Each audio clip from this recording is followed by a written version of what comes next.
Hi friends, Joe கிச்சனில் இன்றைக்கி பருப்பு கீரை குழம்பு, பருப்பு கீரை கடைசல் எப்படி செய்கிறதுன்னு பார்க்கலாம். இந்த வீடியோ பார்த்துட்டு மறக்காமல் சேனலை சப்ஸ்கிரைப் பண்ணுங்கள், பெல் ஐக்கானையும் ப்ரெஸ் பண்ணுங்கள்.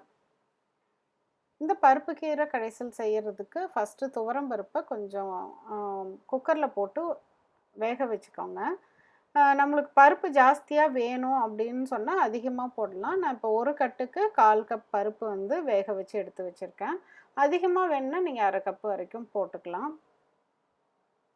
2 டீஸ்பூன் நெய் விட்டு சீரகம், பூண்டு, பச்சை மிளகாய், சின்ன வெங்காயம் எடுத்துக்கோங்க. அதுதான் வந்து கடையிறப்ப நல்லாயிருக்கும். இது எல்லாத்தையும் போட்டு நல்லா வதக்கி விட்டுட்டு இப்போ நம்ம ஒரு தக்காளி மட்டும் இதுக்கு சேர்த்திக்கலாம். சில பேர் தக்காளி சேர்த்த மாட்டாங்க. இந்த தக்காளி சேர்த்தலைன்னா ஒரு சின்ன கொட்டை அளவுக்கு புளி வந்து சேர்த்திக்கோங்க. இப்போ வந்து நான் சுத்தம் பண்ணி வச்சுருக்க இந்த கீரையை இதில் சேர்க்குறேன். ஒரு கட்டு கீரை தான் நான் போட்டிருக்கேன்.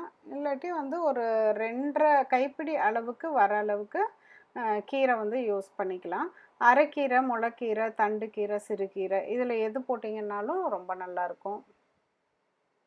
இப்போ வந்து நம்ம வேக வச்சுருக்க அந்த பருப்பை இந்த கீரையோடு சேர்த்திக்கலாம்.